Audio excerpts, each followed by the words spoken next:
Hey, welcome back. So I did not end up diving this last week, even though I planned on it.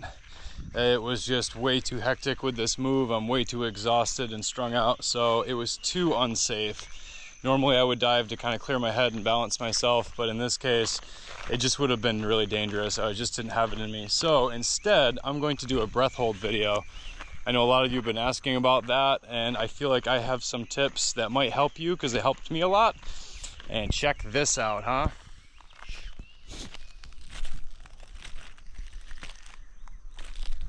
And no way does the camera do it justice, just how amazing it is up here. But we did it, we're here, we made the move. So this is gonna be the spot for future catch and cooks. But without further ado, let's get started. And so I had to move it inside. It is just way too mosquito-y out there. So I'm home in my tent on my comfy couch. And now we can talk about the most important thing about breath holding in spearfishing, and that is the Bohr effect. It is the most important thing for you to understand about your breath hold and about blacking out, because blacking out is the main reason that we lose divers. So the Bohr effect is why you never want to hyperventilate before diving. That was kind of an old school thing, and that ended up killing a lot of divers, because what you're doing when you hyperventilate is not adding oxygen to your system. You are actually expelling your carbon dioxide. And the way that your body works is you actually do not have a trigger for when you're low on oxygen. You only have a trigger when carbon dioxide builds up in your system, and that's that urge to breathe, that really heavy discomfort you have when you contract and you get the tension in your neck and everything is screaming in your head that you need to breathe. That is strictly a buildup of CO2. It has nothing to do with your oxygen levels. So most of the time in your life, you walk around at 97 to 99% oxygen saturation, no matter what. And that will maintain that level for a very long time, even while holding your breath. And when it does start to drop, it drops off fairly quickly. So what's important to understand is that you need carbon dioxide in order to carry oxygen to your cells and your organs to stay conscious and stay functioning. So if you hyperventilate, you are expelling that carbon dioxide, which not only removes the trigger that tells you that you need to breathe, so your safety mechanism is gone, and you've also significantly shortened the time that you will actually black out, right? So unfortunately, as a freediver, you have to get comfortable with that discomfort. You have to learn to embrace that, because if you start hyperventilating to expel that trigger, you are not going to know when you need to come up for air, and you're going to black out much sooner, and you will never see it coming. So it is kind of silly, right? The more you struggle with your breath while you're holding it, the longer you can actually hold your breath before you black out. It's kind of inconvenient, right? But we can train for this, and I have a lot of tips to help over time to get comfortable with this, or at least get used to it. We never really get comfortable with it, to be honest with you, but you do get better at it, and you do get more or conditioned, if you will, to that tolerance. And there is a litany of benefits to increasing your carbon dioxide threshold, your CO2 tolerance, if you will. We don't need to go into those right now, but let's start talking about the ways that we can increase your breath hold and not black out. So I won't lie to you, I'm not going to sugarcoat this. There is no magic trick for having a vastly improved breath hold. There just isn't. But I can give you some things that will help significantly over time with practice. There's no replacement for experience in the water. And the major thing that everybody will tell you that you don't want to hear is you have to learn how to relax. There is nothing that you can do that will improve your breath hold more than the skill of relaxation, and it is certainly a skill. When you think you're relaxed, you're not relaxed. This takes many, many years and thousands of dives to understand how to really shut your system off so you can preserve energy. So there's a kind of a checklist I go through in my head while I'm preparing for a dive. And when I'm on the surface, I pretend I'm going to sleep. I completely let everything go from my fingertips to my toes, my neck, my grip, and my upper back, my glutes. And learning to shut those muscles down completely takes a long time and a lot of experience. So this is something you have to practice every single time you're out, and you have to completely surrender to that discomfort and the pressure as you're diving. So I'll get back to the relaxation piece in a little bit. For now, I want to talk about duck dive. The smoother your duck dive is, the more efficient you're going to be on the way down, and the more oxygen you're going to be able to preserve. Duck diving is a skill. Now, there are many videos out there from professional freedivers that will help you way more than I can, but simply, you want to relax as much as you can on the surface, and when you're feeling ready, after your peak inhalation, I think about just pushing my mask to the sea floor. That's pretty much it. I take a big breath, I dive down with my hands, and I think about pushing my face straight down. And for some reason that helps me a lot. It inverts me really smoothly, and as soon as I dive, I scoop water with one hand and tuck the gun against my shoulder and do a couple kicks, right? So the couple kicks on the surface are really important. If you miss, or you splash, or you don't have a really smooth dive, you're going to pay for it. It's going to be very inefficient, and it's going to slow you down the way down, which is going to give you less bottom time. So as you're descending after your initial duck dive, the way you're kicking down makes a humongous impact on your total bottom time. And I really think if it takes me twice as long to get down by relaxing, then I'm going to exponentially have more time on the bottom. Your brain is trying to tell you to kick and hurry up and get down there so you have more time, but you actually want to relax a lot more on the way down than you think you do, and really take your time. Because when you get down there, you're going to be far more relaxed, and you're going to have way more time on the bottom than you would if you raced down there, and you're going to feel better after that dive as well, because you're using way less oxygen. So after my initial couple kicks, and I break about 10 meters or so and I become neutrally buoyant, I kick far less. I kind of kick and relax, and kick and relax. And the deeper I go, the less I kick, and the gentler that is. And if you look at the hydrodynamics of your body as you're going down, the water goes up around your fins. And that water line, in the hydrodynamic line, you want to keep your fins within that line. So one mistake that people make is they kick too big, and their fins go outside of their hydrodynamic line, and it makes them very inefficient on the way down. So you want to do small kicks, little kicks, just to stay inside the hydrodynamic line, if that makes sense. All right, so little mini kicks, kick, relax, and the deeper you go, the less you kick. Okay, until you hit your negative buoyancy right around 20 meters or so, and then you don't need to kick at all. You just completely shut off and close your eyes and just drift to the bottom and equalize. That's it. Okay, now let's say you're coming into the bottom and you land. As soon as I land on the bottom, I just put my head down, usually for 5 or 10 seconds, and I just really focus on shutting everything off. Where's my grip? Am I over gripping? How's my grip on the reef? Am I tight in my hamstrings or my glutes? How's my neck, my abdomen? And I just shut everything down completely like I'm taking a nap. And that really, really helps. And you'll notice that when you start thinking about these things, you're actually holding a lot more tension than you thought you were, and you're able to release those. And any amount of tension that you're holding is burning oxygen. So you can significantly improve your breath hold just by simply learning to relax. An aspect of relaxing that is often overlooked is your thought process. Now, your thoughts actually burn oxygen, and the more you're thinking, the more oxygen you're burning, believe it or not. So it's very important to go out with a really clear head during your day. If you have some stuff going on before you go diving, make sure you take care of that before you get in the water. You do not want to be stressed out when you're out there. It does make a significant impact on your breath hold. Now, sometimes there's nothing we can do about that, and we just do the best we can. But your thought patterns actually have a lot to do with how you are holding your breath. And so in a lot of cases, when I'm down there, I just distract myself. When I have my head down, I will look at the coral and I'll look how cool everything is and see if I can find little pieces of life here and there. And they distract me and they help me relax a little bit more. And you'll notice that when you have a fish that you're after come in, you kind of forget about your breath hold a little bit. So that's that distraction that can really benefit you, but can also be very dangerous. So you just have to really pay attention to your contractions and where your breath hold is at, and no fish is worth your life. So don't ever push your breath hold too far. And on top of that, if you push your breath hold too hard too often, you will actually get worse at it. It's really important to stay well below your maximum. I very rarely max my breath hold out. It's only for emergencies and really extreme situations. And this is kind of a concept for life too. You don't want to go too hard in anything very often, even in my strength training. I only go to about 60 to 85% effort any given day. Very rarely do I go past that.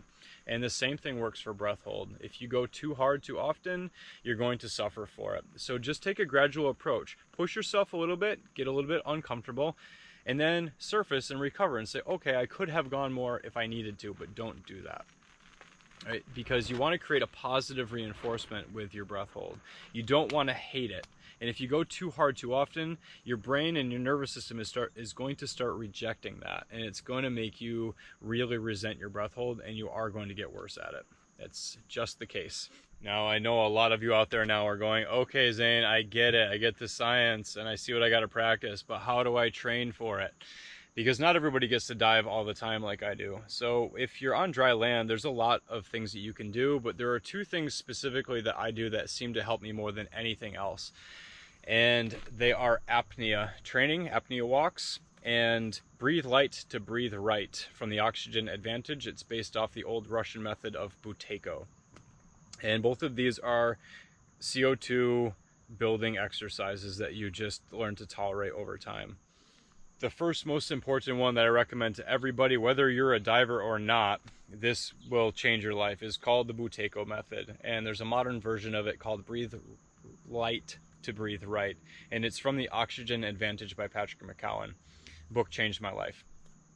So that basically, in its simplest form, would be nasal breathing only. Keep your mouth shut. And you take a 4-second inhale, and then you want a long exhale. You can start with 8 seconds. So 4 seconds in, 8 seconds out. Now the caveat with this is that you inhale as little volume as you can. You want to think I'm only inhaling about 15 to 20% volume. Little tiny sips of air, little breath, and a really long, slow exhale. It is miserable, okay? And you're gonna do this 10 to 20 minutes every day. You can take a day off here and there, of course, but this is going to do more for your understanding of breath control and CO2 tolerance than anything else I've ever experienced. Over time, you're going to build your exhale length up. Now, where I'm at right now is 4 and 16, so I do a 4-second inhale and a 16-second exhale through my nose only at about 15% volume. It's pretty uncomfortable, and the first 5 minutes are actually the hardest. After that, it starts to get almost enjoyable. Now, from day to day, you're going to vary the intensity on this. Maybe you take more volume in on your easier day, or maybe you do a shorter exhale. So there's different ways that you can adjust the intensity of this, because you don't want to go to your max all the time, like I said. Some days you're going to have an ease day, I'm only going to go for 10 minutes. And some days you go, oh, I'm going to go hard, I'm going to go 20 minutes. And you never know what you're going to get into until you're feeling it.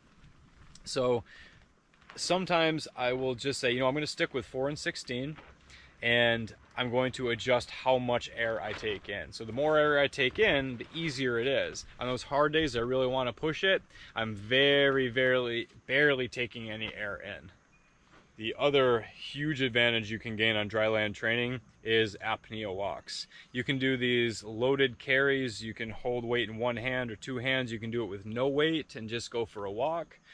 And the same thing, while you're breathing beforehand, you're going to breathe just through your nose. And then before you start your apnea walk, take a big breath in through your nose and let it all out. All out. When you're completely empty on air, hold your breath and then see how many steps you can take, right?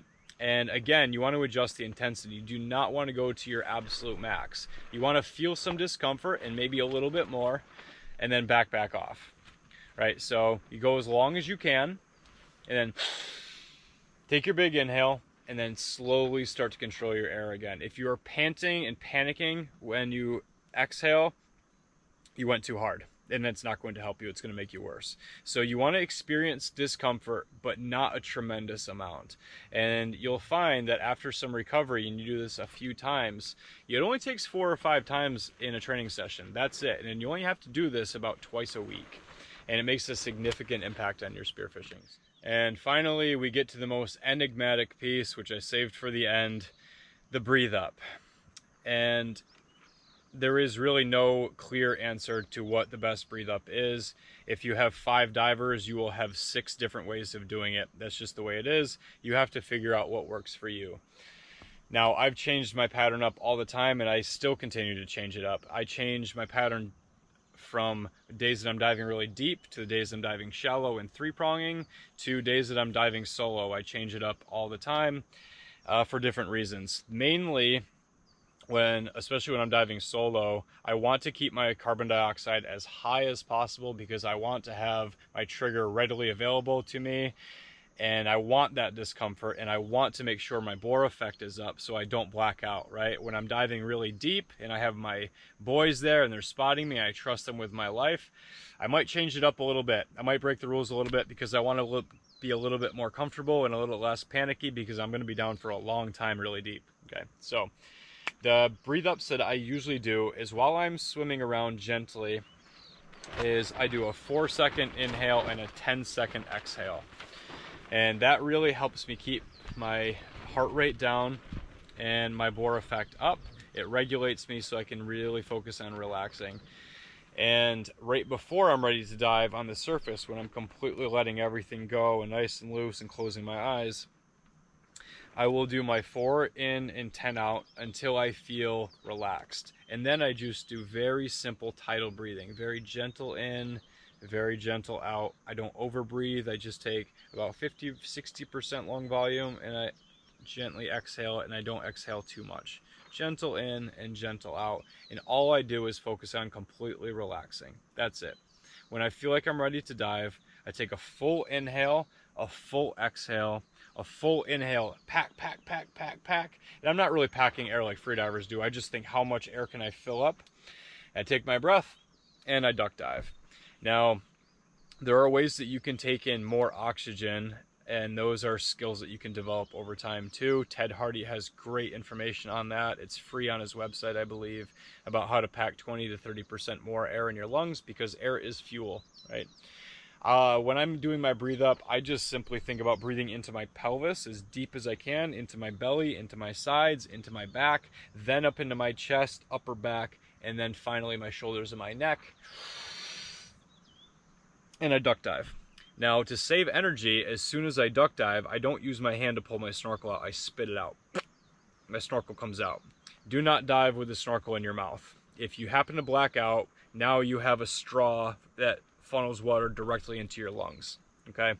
So if you kick your snorkel out, you create a seal with your mouth, and your mammalian dive reflex will actually help keep your mouth closed and seal off your throat in the case of a blackout, so that way when your friend grabs you and brings you to the surface, you'll be totally fine. So keep your snorkel out of your mouth when you're diving, okay? And the final note I want to add to this today is the mammalian dive reflex. And I could have started with that, but I don't think it's that important to understand because it happens naturally. And the more you dive, the quicker and more reflexive it is. So the mammalian dive reflex is just an autonomic nervous system reaction to us being underwater. Humans did come from water sometime in our distant past, I believe, so we still have the reflexes that trigger the nervous system to behave differently when we're holding our breath underwater. And the more pressure you're under, the more that reflex kicks in. So when you put your face into water, your heart rate immediately drops and you start becoming more efficient, right? And the deeper you go, the lower your heart rate is. If you wear a heart rate monitor, you'll see when you're at 30 plus meters, your heart rate's in about the 30s, right? It's really, really low. And there's really nothing you can do to train that other than just spend time in the water, which is also consequently why if you ever have a panic attack, if you dunk your face in water, particularly ice water, it will bring you right out of it. And in order to use the Bohr effect to your advantage during an anxiety or panic attack as well, that's why they breathe into a paper bag, okay? You breathe into a paper bag because you're hyperventilating, because you're panicking.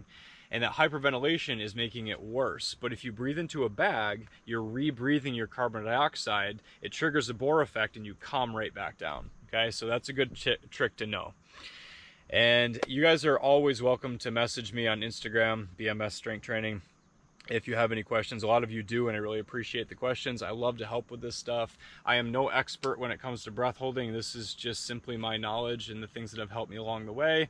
And maybe I'm wrong about some of this stuff, but I don't think that I am. You can cross-reference all these things, but most importantly, have fun out there and please dive safe. Aloha.